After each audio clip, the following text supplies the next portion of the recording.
Carlos Sainz had an amazing race in Melbourne after doctors took out his appendix just 2 weeks before. It looks like he keeps doing better than his teammate who got a big fancy contract with Ferrari for many years. But now Hamilton is going to replace Carlos next year. After watching how Carlos beat everyone else on the track without even trying super hard, people started wondering, did Ferrari make a mistake by letting Carlos go?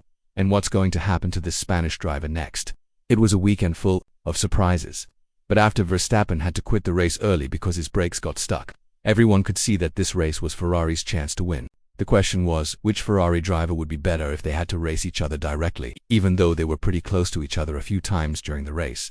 Carlos managed to keep going fast and won by a huge 40 seconds ahead of Perez's Red Bull car. Right now it's clear that Carlos wants to win as many races as possible to prove to Ferrari that they made the wrong choice by replacing him. In the second race, where he went up against his teammate Leclerc, Carlos managed to do better in practice and in the actual race again. This really gives F1 fans and experts a lot to think about. Of course, we should mention that the two drivers used different strategies because Leclerc stopped for new tires 8 laps before his teammate did. Once Carlos got his fresh tires, it was easier for him to build up speed and get a big lead that he never gave up by the end of the race. On the other hand, Leclerc had some trouble with Norris trying to pass him, but his second pit stop helped the driver from Monaco get a strong lead over the British driver. Then he finished the race, giving Ferrari a great 1-2 result. But things didn't really work out well for Leclerc at all. Thinking about the decision Ferrari made a few months ago, Leclerc should be the one winning races and leading everyone, not the driver they're getting rid of who sits in the garage next to him in the first race. Leclerc could blame his bad performance compared to Carlos on brake problems. But now it seems like Carlos was just everywhere, totally focused and not missing his chance to maybe be the Ferrari driver who could challenge Verstappen for the championship if that becomes possible. From now on, the scary thing for Leclerc is that Carlos said he thought his SF24 car was fast enough to fight with Verstappen even before the Dutch driver had his problems. We're hoping to see that happen more often in Japan, a track that has lots of high-speed turns and is similar to Melbourne. But what did Carlos have to say about his dominating win in Melbourne, the third one of his career, all with Ferrari? It wasn't the easiest race for my body, but I was lucky that I was mostly racing by myself. I could control my speed, take care of my tires, and manage everything. It wasn't the hardest race ever, but I'm really happy and really proud of my team. I'm happy to finish first and second with Charles here. It shows that working hard pays off. Life is sometimes crazy. What happened at the beginning of the year, then getting on the podium in Bahrain, the appendix surgery, coming back, and now winning. It's like a roller coaster, but I loved it. I'm extremely happy.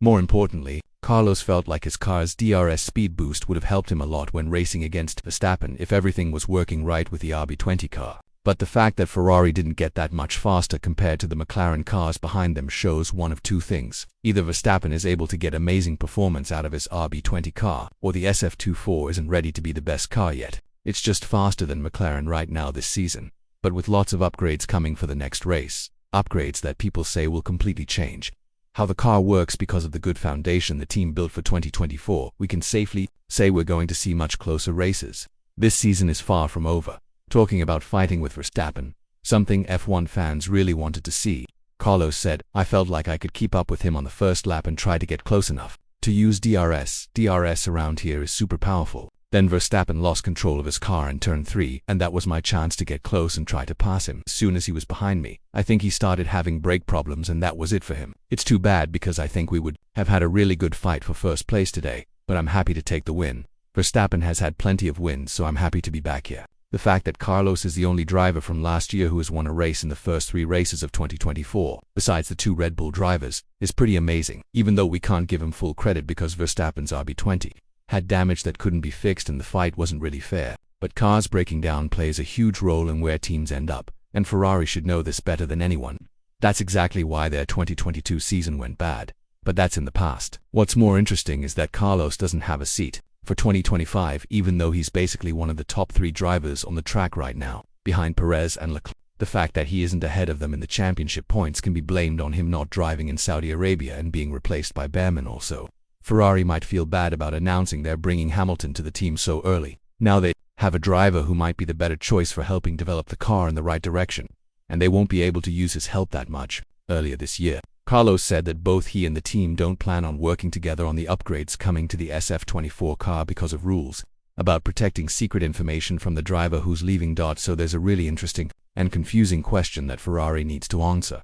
Did they give the wrong driver the deal of his lifetime? Now we'll find out the true speed of the SF24 in the next race. Not that fans don't love what they're seeing here, The car seems pretty good and stable, and it's definitely the second fastest car right now. But everyone knows it still needs upgrades to perform at the next level, the level that Red Bull has set as the standard and is very hard to beat. But then again, when you look at Perez, even though he started in 5th place and had his fair share of problems during the race, being 40 seconds behind the leaders is not good news for the Austrian team. This was one of the main reasons why people kept talking about replacing Perez.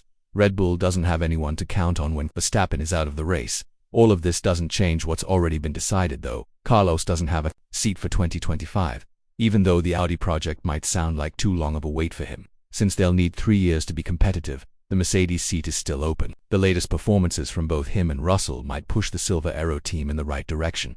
This is something Martin Brundle has talked about. He's still confused about why the team from Brackley isn't showing any interest in such a competitive driver when they saw Russell crash twice on the last lap in a 2-year period. This suggests that maybe he isn't the best driver when it comes to getting results under pressure. Explaining this more, Brundle said Carlos's performance was superb. And the weird thing for me is that I don't think Carlos is being considered for Hamilton's Mercedes seat, for example. I don't understand why not. Or the Red Bull seat if Max Verstappen leaves, which isn't impossible at all given different situations. Carlos is advertising that he's looking for a job. With all this in mind, what do you think about Carlos's latest performance in Melbourne? And more importantly, if the SF24 turns out to be a race-winning car, do you think it will be Carlos who gets the most out of it and not Leclerc, as expected by most of the F1 world? Let us know in the comments below.